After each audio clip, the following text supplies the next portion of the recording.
सुप्रभात बच्चों। Class 10th मैं स्वाति कुमारी हिंदी की कक्षा में आप सभी बच्चों का स्वागत करती हूँ।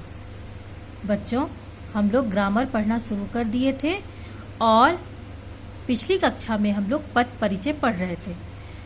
पद परिचय पढ़ाने के दौरान मैंने आप सभी को बताया था कि पद परिचय करने के लिए संज्ञा, सर्वनाम, विशेषण, क्रिया, अव्यय, इसके साथ ही साथ लिंग, वचन, कारक, काल, इन सब का पूरा ज्ञान होना जरूरी है। इन सभी का पूरा ज्ञान होगा तभी आप पद परिचय कर सकते हैं। तो इसलिए मैंने आप लोगों को पिछली कक्षा में संज्ञा डिटेल से पढ़ा दिया था और आज मैं आप सभी को सर्वनाम पढ़ाऊंगी। तो आज का हमारा टॉपिक है सर्वनाम। जैसा कि मैंने आप लोगों को बताया कि पिछली कक्षा में मैंने आप लोगों को संज्ञा पढ़ा दिया था, तो संज्ञा के बारे में क्या बताया था? किसी व्यक्ति, वस्तु, स्थान के नाम को संज्ञा कहते हैं। आज मैं आप लोगों को सर्वनाम पढ़ाऊंगी। यदि मैं आप लोगों से पूछूं कि सर्वनाम किसे कहते हैं, तो आप लोग क्या बताइएगा कि मैम, संज्ञा के जो बदले आता है उसे ही सर्वनाम कहते हैं। मुझसे अगर कोई पूछेगा कि सर्वनाम किसे कहते हैं, तो मैं भी यही कहूंगी कि जो संज्ञा के बदले आता है या जो संज्ञा के स्थान पर प्रयोग किया जाता है उसे ही सर्वनाम कहते हैं। आइए अब इसकी हम परिभाषा देखते हैं। सर्वनाम दो शब्दों से मिलकर बना है। सर्व योग नाम।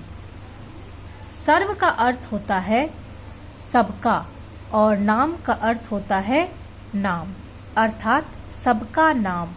सर्वनाम के बारे में क्या बताया गया कि ये जो सर्वनाम है वो दो शब्दों से मिलकर बना है। वो दो शब्द कौन है? तो सर्व जोड़ नाम। सर्व का अर्थ क्या होता है? सबका, और नाम का अर्थ होता है नाम, मतलब सबका नाम। एक ऐसा शब्द जो सबके नाम के स्थान पर प्रयोग किए जा सके वो सर्वनाम कहलाता है। देखिए, जो शब्द संज्ञा के बदले आता है या संज्ञा के स्थान पर प्रयोग किया जाता है उसे सर्वनाम कहते हैं।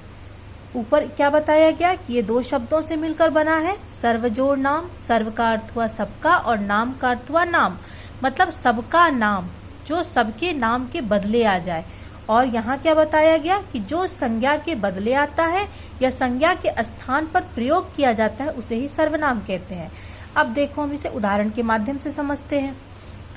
शब्द है दीवार। दीवार किसे कहते हैं? हमारे घर के चारों तरफ जो होता है, ईंट पत्थर का बना हुआ। छत जो घर के ऊपर होता है। मोबाइल जो अभी भी हमारे हाथ में है। कलम जिससे हम लिखते हैं। बोर्ड जिस पर आपको क्लास में टीचर पढ़ाते हैं। दीवार, छत, मोबाइल, कलम, बोर्ड, ये सब एक वस्तु का नाम है।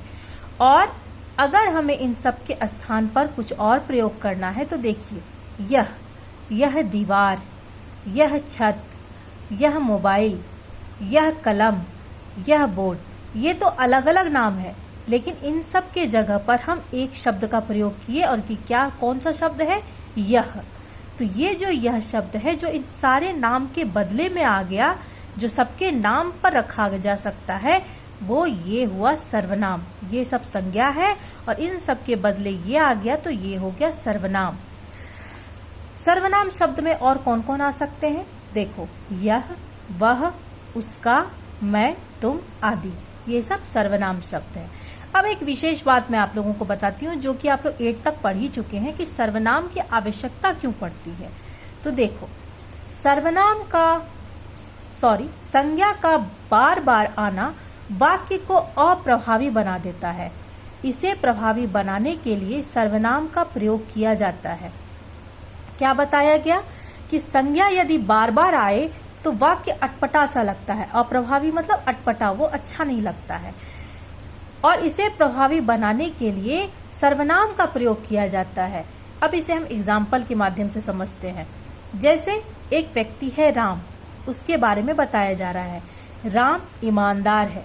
फिर देखो, राम अध्यापक है, राम सच्चा है, राम दयालु है। एक व्यक्ति है राम, उसके बारे में बताया गया और बार बार उसके नाम को लिया गया, तो वाक्य बड़ा ही अजीब सा लग रहा है। अब हम इसके जगह पर सर्वनाम का प्रयोग करके देखते हैं। राम ईमानदार है, अब हम इसका नाम नहीं लेंगे। वह अध्यापक है, वह सच्चा है, वह दयालु है। जब हमने ये देखा कि एक बार हम उसके नाम को लेते हैं लेकिन उसके बाद हम सर्वनाम का प्रयोग करके उसके गुणों को बताते हैं, तो ये वाक्य बहुत ही प्रभावी हो जाता है, बोलने और सुनने दोनों में अच्छा लगता है। तो अब आप लोग समझ चुके हैं सर्वनाम किसे कहते हैं, सर्वनाम में कौन कौन से शब्द आते हैं और सर्वनाम की आवश्यकता क्यों है। लेकिन इन सब के बारे में आपको पद परिचय में नहीं पूछा जाएगा। ये तो मैंने आपको शुरुआत में एक समझाना है कि सर्वनाम क्या है, इसकी आवश्यकता क्या है, ये सब समझाना था, मैंने आपको समझा दिया। लेकिन पद परिचय का इससे कोई संबंध नहीं है। पद परिचय का संबंध है यहाँ से, सर्वनाम के भेद, सर्वनाम के प्रकार से। क्योंकि जिस शब्द पर अंडरलाइन रहेगा वो यदि सर्वनाम है तो आपको बताना होगा कि वो सर्वनाम के कौन से भेद में आता है। इस पर पूरी तरह से ध्यान से मेरी पूरी एक एक बात को सुनिएगा, ठीक है। सर्वनाम के प्रकार, सर्वनाम के कुल 6 भेद होते हैं। सर्वनाम के भेद में कितने बताए गए? सर्वनाम के कुल 6 भेद होते हैं। कौन कौन? सबसे पहला है पुरुषवाचक सर्वनाम, फिर निश्चयवाचक सर्वनाम, अनिश्चयवाचक सर्वनाम, संबंधवाचक सर्वनाम, प्रश्नवाचक सर्वनाम, निजवाचक सर्वनाम। ये टोटल 6 भेद हैं किसके? सर्वनाम के। इसको पूरी तरह से याद रखिएगा। अब हम लोग इसके बारे में डिटेल से पढ़ेंगे। सबसे पहला है पुरुषवाचक सर्वनाम। देखिए क्या है ये? सर्वनाम का ऐसा रूप जिसमें 3 पुरुष मौजूद होते हैं पुरुषवाचक सर्वनाम कहलाते हैं। वो 3 पुरुष कौन कौन है? ये पुरुष का मतलब आदमी मत समझ लीजिएगा, कहते हैं ना पुरुष, तो वो आदमी से लेना देना नहीं है इसका। किससे है 3 पुरुष? वो कौन कौन है? तो देखो, कहने वाला, सुनने वाला और जिसके बारे में कहा जाए। कहने वाला, जैसे मैं अभी बोल रही हूँ तो मैं हूँ कहने वाली, आप मेरी बात सुन रहे हो तो आप हो गए सुनने वाले। और मान लीजिए हम एग्जाम्पल में किसी तीसरे व्यक्ति की बात कर लें तो ये जिस हो गया कि जिसके बारे में हम बात कर रहे हैं। तो कहने वाले को कहा जाता है उत्तम पुरुष, सुनने वाले को कहा जाता है मध्यम पुरुष और जिसके बारे में बात की जाती है उसे कहा जाता है अन्य पुरुष। अब समझे पुरुषवाचक सर्वनाम किसे कहते हैं? तो सर्वनाम का एक ऐसा रूप जिसमें 3 पुरुष मौजूद होते हैं। वो 3 पुरुष कौन? तो कहने वाला, सुनने वाला और जिसके बारे में कहा जाए। अब उदाहरण देखो, वह ईमानदार है। अगर मैं आपसे पूछूं कि यहाँ पर कौन से पुरुष मौजूद हैं, तो यहाँ पर तीनों पुरुष मौजूद हैं। कैसे? वह ईमानदार है, ये वाक्य कहने वाले कौन? हम। सुनने वाले कौन? आप। और ये तीसरा व्यक्ति जिसके बारे में कहा जा रहा है। यहाँ पर तीनों पुरुष मौजूद है। तो ये हो गए पुरुषवाचक सर्वनाम के उदाहरण। अब आप पुरुषवाचक सर्वनाम तो समझ गए। यहीं से अब हमारा अगला टॉपिक निकल जाता है। क्या? पुरुषवाचक सर्वनाम के भेद। सर्वनाम में केवल एकमात्र यही है, पुरुषवाचक सर्वनाम ही है जिसके भेद है।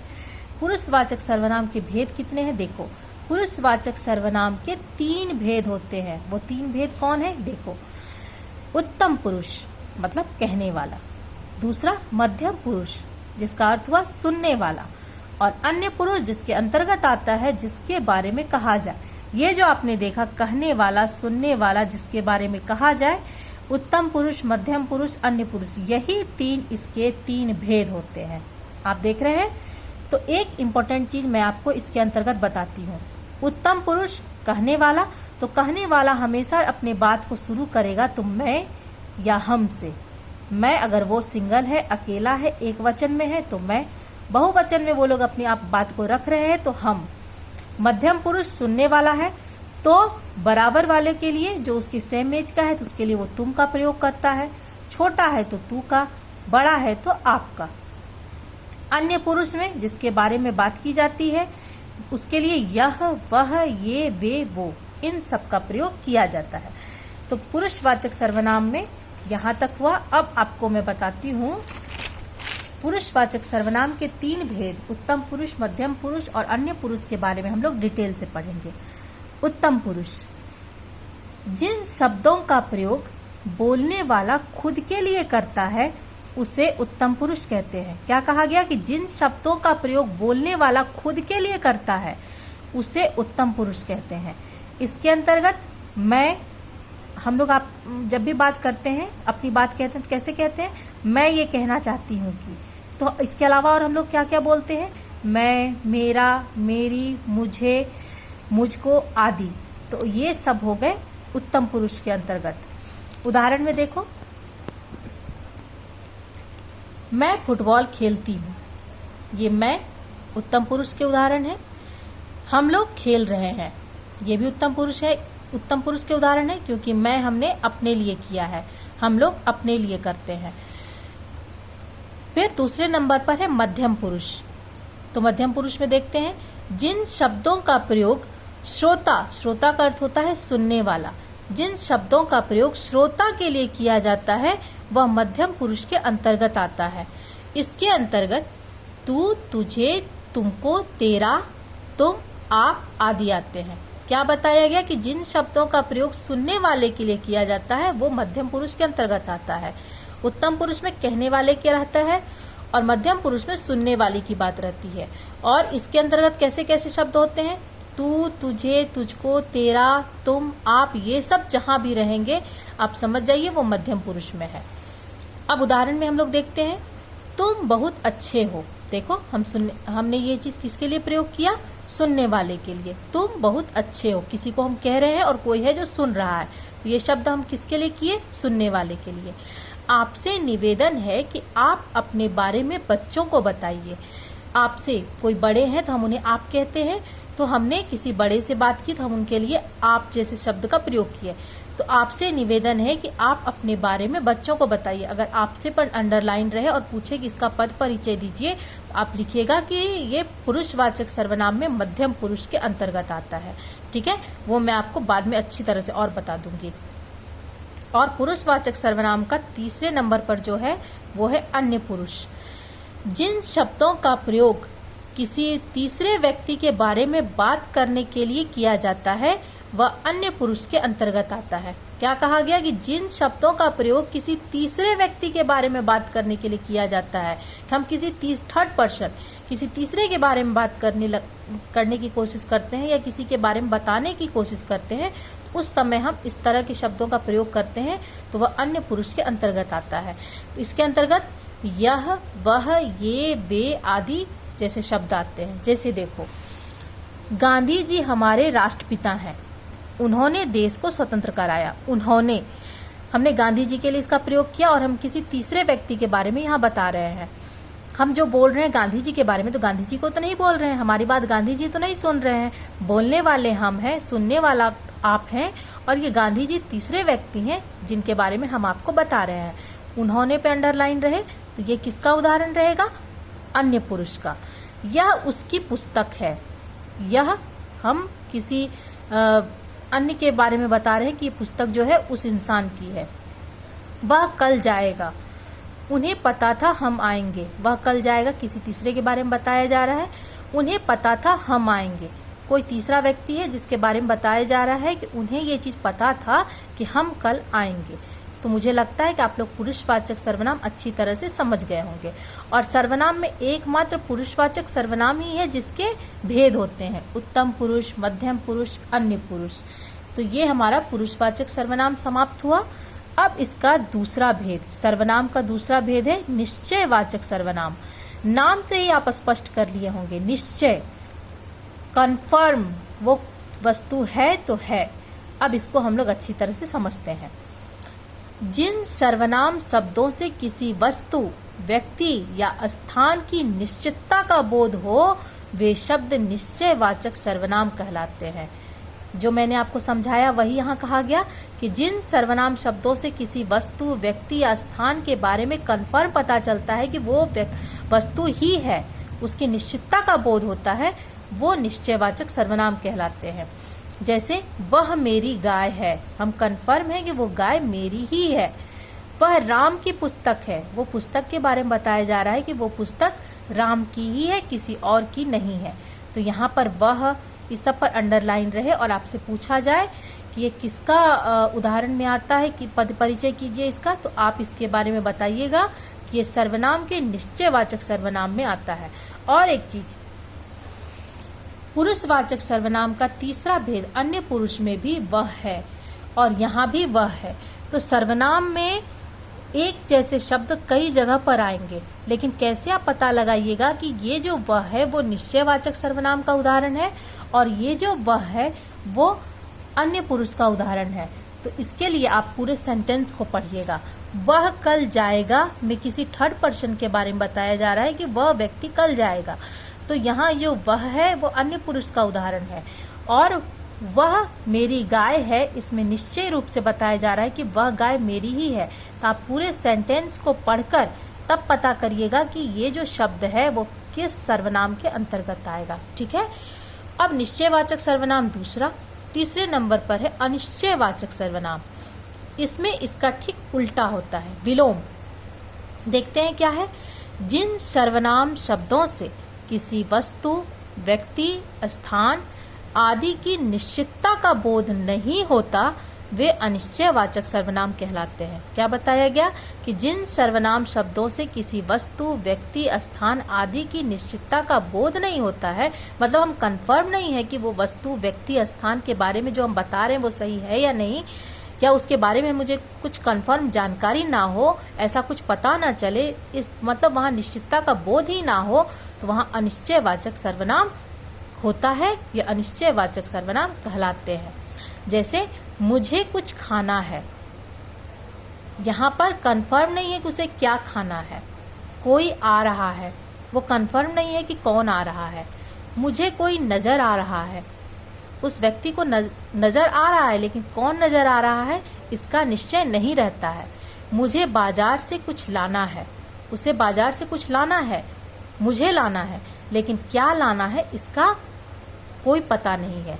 यहाँ पर मुझे, मुझे, मुझे ये सब सर्वनाम शब्द है, लेकिन आप सेंटेंस पढ़कर पता कर लीजिएगा कि ये जो मुझे है वो अनिश्चयवाचक सर्वनाम का उदाहरण है, जबकि उत्तम पुरुष में भी मुझे आ रहा है। देखिए मुझे है, लेकिन ये जो मुझे है वो उत्तम पुरुष का उदाहरण है और ये मुझे अनिश्चयवाचक सर्वनाम का उदाहरण है, क्योंकि यहाँ मैं कंफर्म नहीं हूँ कि मुझे क्या खाना है। कोई नज़र आ रहा है तो मुझे कंफर्म नहीं है कि कौन नज़र आ रहा है। बाजार से मुझे कुछ लाना है, पर क्या लाना है ये मुझे कंफर्म नहीं है। तो मुझे लगता है इतनी दूर तक आपको अच्छी तरह से समझ में आ गया होगा। अगर नहीं भी आया हो तो आप कभी भी पूछ सकते हैं। चौथे नंबर पे है संबंधवाचक सर्वनाम। संबंधवाचक सर्वनाम में हम लोग देखते हैं क्या है। जिन सर्वनाम शब्दों का प्रयोग किसी वस्तु या व्यक्ति का संबंध बताने के लिए किया जाता है तो वे शब्द संबंधवाचक सर्वनाम कहलाते हैं। क्या बताया गया इसमें कि जिन सर्वनाम शब्दों का प्रयोग किसी वस्तु या व्यक्ति का संबंध बताने के लिए, मतलब एक है तो दूसरा उससे जोड़ा जाता है, एक का संबंध दूसरे से दिखाया जाता है। तो जब सर्वनाम शब्द का प्रयोग किसी वस्तु या व्यक्ति का संबंध बताने के लिए किया जाता है, उसे आपस में जोड़ने के लिए किया जाता है, तो वे शब्द संबंधवाचक सर्वनाम कहलाते हैं। देखो उदाहरण में, जैसी करनी वैसी भरनी। क्या कहा गया कि जैसा करोगे वैसा ही भरोगे, मतलब तुम्हारा कर्म जैसा रहेगा वैसा ही तुम्हें फल मिलेगा। जो सोवेगा सो खोवेगा। हमारे बड़े बुजुर्ग कहते हैं, दादी नानी, कि यदि सो गए तो खो गए, मतलब तुम अगर सोओगे तो तुम्हें फल नहीं मिलेगा। जो जागेगा सो पावेगा। जो जागेगा मतलब जो परिश्रम करेगा वो जरूर फल पाएगा। जिसकी लाठी उसकी भैंस। इसका अर्थ हुआ कि जिसके हाथ में लाठी है समझ लो भैंस उसी की है। जैसा देश वैसा भेष, मतलब जैसा देश होगा भेष वैसा ही होगा। वहाँ का वातावरण, लोगों का रहन सहन हमेशा देश के अनुसार ही होता है। तो यहाँ सबका एक दूसरे से संबंध है। काम जैसा फल वैसा। सोओगे तो खो दोगे, यदि जागोगे परिश्रम करोगे तो फल पाओगे। हाथ में जिसकी लाठी है भैंस उसी की है, और जैसा देश होता है इंसान का भेष वैसा ही होता है। तो ये रहा संबंधवाचक सर्वनाम के उदाहरण। पांचवें नंबर पे है प्रश्नवाचक सर्वनाम। अब हम लोग देखते हैं, वैसे तो नाम से ही स्पष्ट हो रहा है ये क्या है, लेकिन हम लोग अच्छी तरह से इसको समझेंगे। जिन शब्दों का प्रयोग किसी वस्तु, व्यक्ति आदि के बारे में कोई सवाल पूछने के लिए या उसके बारे में जानने के लिए किया जाता है, उन शब्दों को प्रश्नवाचक सर्वनाम कहते हैं। क्या कहा गया कि जिन शब्दों का प्रयोग किसी वस्तु, व्यक्ति आदि के बारे में कोई सवाल पूछने के लिए या उसके बारे में जानने के लिए किया जाता है, उन शब्दों को प्रश्नवाचक सर्वनाम कहते हैं। जैसे तुम क्या कर रहे हो, हम किसी व्यक्ति से पूछ रहे हैं कि तुम क्या कर रहे हो, मतलब तुम क्या काम कर रहे हो। वहाँ कौन खड़ा है, मतलब हम प्रश्न पूछ रहे हैं कि वहाँ उस स्थान पर कौन खड़ा है। यह काम कैसे हुआ, मास्टर जी का क्या नाम है। देखिए, प्रश्नवाचक सर्वनाम के एक पहचान का तरीका कि इस तरह के वाक्य में क्या, कौन, कैसे, क्या, इस तरह के जो प्रश्न सूचक शब्द होते हैं और क्वेश्चन मार्क जरूर लगा होता है। तो आप प्रश्नवाचक सर्वनाम पहचानने के लिए इन सब का हेल्प भी ले सकते हैं। तो मुझे लगता है प्रश्नवाचक सर्वनाम आप लोग समझ चुके होंगे। अब हम लोग सबसे आखिरी इसका जो भेद है निजवाचक सर्वनाम, वो देखते हैं।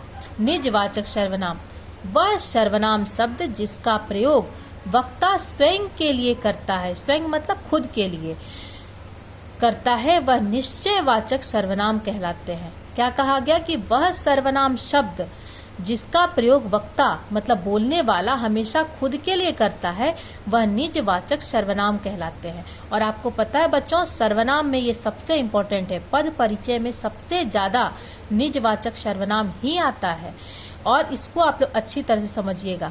अब कैसे, मैं आपको बताती हूँ कि कैसे वक्ता कौन से शब्द का प्रयोग स्वयं के लिए करता है। तो देखिए, पहले हम आप लोगों को ये बता देते हैं।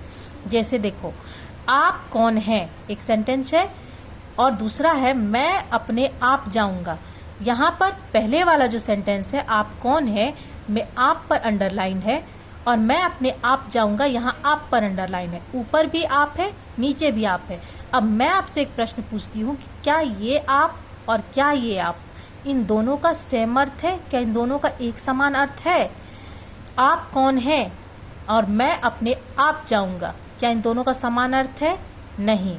आप कौन है, यहाँ जो आप है ये हम किसी दूसरे के लिए प्रयोग कर रहे हैं। हम सामने वाले को पूछ रहे हैं कि आप कौन है, ये किसी दूसरे के लिए है। और मैं अपने आप जाऊंगा, यहाँ जो आप आया ये व्यक्ति ने खुद के लिए प्रयोग किया है। तो ये जो आप है ये प्रश्नवाचक सर्वनाम के अंतर्गत आ जाएगा। और मैं अपने आप जाऊंगा, ये आप निजवाचक सर्वनाम जिसके बारे में अभी आप पढ़ रहे हैं उसके अंतर्गत आएगा। अब आप इसके कुछ उदाहरण देखिए। मैं अपने कपड़े स्वयं धो लूंगा। ये जो स्वयं शब्द है ये वक्ता ने खुद के लिए किया है। इस पर अगर अंडरलाइन रहा तो आप इसको लिखिएगा निजवाचक सर्वनाम। मैं वहां अपने आप चला जाऊंगा, ये जो आप आया ये निजवाचक सर्वनाम के उदाहरण है। मैं अपना कार्य स्वयं करता हूँ, स्वयं उस वक्ता ने खुद के लिए इसका प्रयोग किया है। मैं अपनी गाड़ी से जाऊंगा, मैं अपनी गाड़ी से जाऊंगा, ये अपनी शब्द जो आया ये वक्ता ने खुद के लिए किया है। तो आप समझ चुके होंगे कि निजवाचक सर्वनाम में कैसे शब्द होंगे, स्वयं, आप,